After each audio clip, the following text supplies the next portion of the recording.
Brussels, authoritarian-minded leaders around the world have used the coronavirus emergency to consolidate power. In Europe, the governments of Poland and Hungary have done that and more. They have managed to turn the crisis into a windfall and punish their political opponents, too. In a hasty effort to show that it was doing something to help during the virus crisis, the European Union repurposed €37 billion, about $40 billion, in structural aid funds, designed to help newer and poorer members, for virus aid. The result, Hungary and Poland each got considerably more money than virus-ravaged Italy or Spain. Rather than punish two governments that have challenged the democratic values at the heart of the European project, the warped allocation of the money, with little oversight or requirement to respect the rule of law, looked more like a reward. It raised fresh questions about the European Union's reluctance to criticize two governments that continue to flout the European standards of democracy and rule of law. Prime Minister Viktor Orban of Hungary is exercising emergency powers granted to him by the parliament he dominates to deny opposition mayors sizable tax receipts in the name of new virus funding controlled by the central government. Poland's government, led by the Law and Justice Party of Jarosław Kaczynski, is planning to go ahead with presidential elections on May 10, despite a virus lockdown that prevents opposition candidates from campaigning effectively. The government is pushing a bill to require all 30 million or so votes to be cast by postal ballot, which the postal union says is absurd and impossible. At the same time, Poland's government is pushing ahead with changes to the courts, creating a chamber of extraordinary control that will be charged with certifying the elections. Nor is it clear if Warsaw will bow to a ruling by the European Court of Justice, the highest in the European Union, ordering it to suspend a new, disciplinary chamber, of the Supreme Court. Last Friday, the European Parliament passed a resolution criticizing the activities of both governments during the coronavirus crisis as totally incompatible with European values. Not for the first time, Parliament called on the European Commission, the bloc's executive arm, and the national government leaders who gather as the European Council to revive a sanctions procedure that could result in both countries losing their voting rights. But the resolution is effectively toothless, and sanctions require unanimity, with Poland and Hungary each promising to veto sanctions aimed at the other. Instead, the Commission has provided them even more money. According to the European Stability Initiative, a research institute, Italy got €2.3 billion, while Hungary, with a sixth of its population and fewer virus cases, got €5.6 billion, 3.9% of its gross domestic product. Poland got €7.4 billion. Analysis: what will our post-virus normal feel like? Hints are beginning to emerge. Gerald Knaus, a founder of the group and a critic of undemocratic politics in Hungary and Poland, said it was an absurd distortion that should lead to a wake-up call for Brussels. While the Commission admitted that this was not an optimal allocation, Mr. Knaus said that it was, however, a perfect deal for Viktor Orban, who only 3 days before had claimed that the European Union had done nothing for Hungary during the crisis.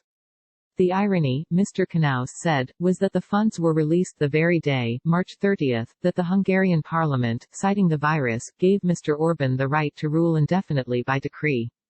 Mr. Orban has since taken over a publicly controlled company and declared land used by a Samsung factory to be a special economic zone, taking away its tax receipts, which provided 1/3 of the municipal budget to a town, God, run by the opposition, and giving them to the Pest County Council, where his party has the majority. Mr. Orban also suspended parking fees and put motor vehicle taxes into a virus fund, said R. Daniel Kellerman, a professor of political science and law at Rutgers University. He's finding ways to punish the opposition, Mr. Kellerman said. The Commission has done nothing meaningful to stand up to Orban but has helped him, Mr. Kellerman said, while the Council of Heads of State and Government has not wanted to confront one of its own. The EU provides money without accountability, he said. The European Union, which is traditionally reluctant to interfere in domestic politics, must begin to add conditions to its massive structural aid funds, Mr. Knaus said.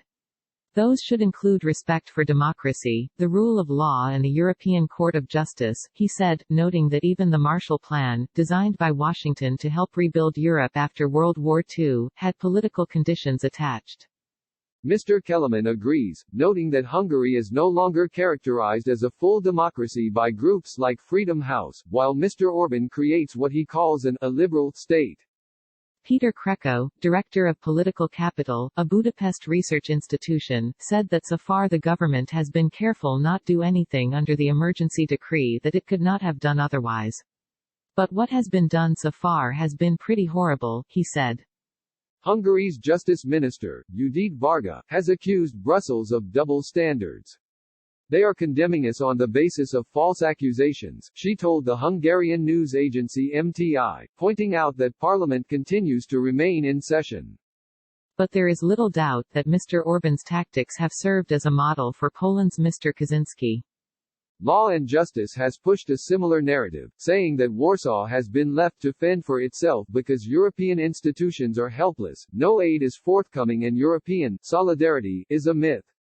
Mr. Kaczynski told the newspaper Gazeta Polska that the pandemic had exposed the weakness of the European Union and the need for reform, proving the crucial significance of nation-states, whose internal affairs should not be interfered with. The government insists the election will go ahead despite the lockdown. President Andrzej Duda, backed by Law and Justice, has had a prominent role in the virus response and holds a significant lead over 5 challengers, hovering close to the 50% needed to win in the first round. With large public demonstrations impossible, Parliament is also pushing ahead bills restricting abortion and sex education, which caused huge protests in the past. It's absolutely impossible to organize a fair postal voting in the time frame we have, said Jan Grabiak, spokesman for Civic Platform, the main opposition party. The government is setting up an election that will most likely be questioned by state and European authorities. Judge Sylvester Marciniak, head of the National Electoral Commission, warned against last-minute changes to facilitate postal elections. His predecessor, Judge Wojciech Hermeliński, was more explicit. It's against all rules, he told the broadcaster TVN24. Those elections will not be universal, equal, anonymous. They will have no chance of being recognized not only in the country, but mainly by international organizations.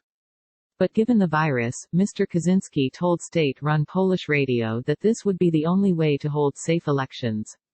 He himself suggested that the ballot could not be postponed for a year, because by then Poland would be struggling with an economic crisis and Mr. Duda's chances of winning would be slimmer. People always blame the authorities under such circumstances, he said. Joanna Berendt contributed reporting from Warsaw, and Monika Prączek contributed research.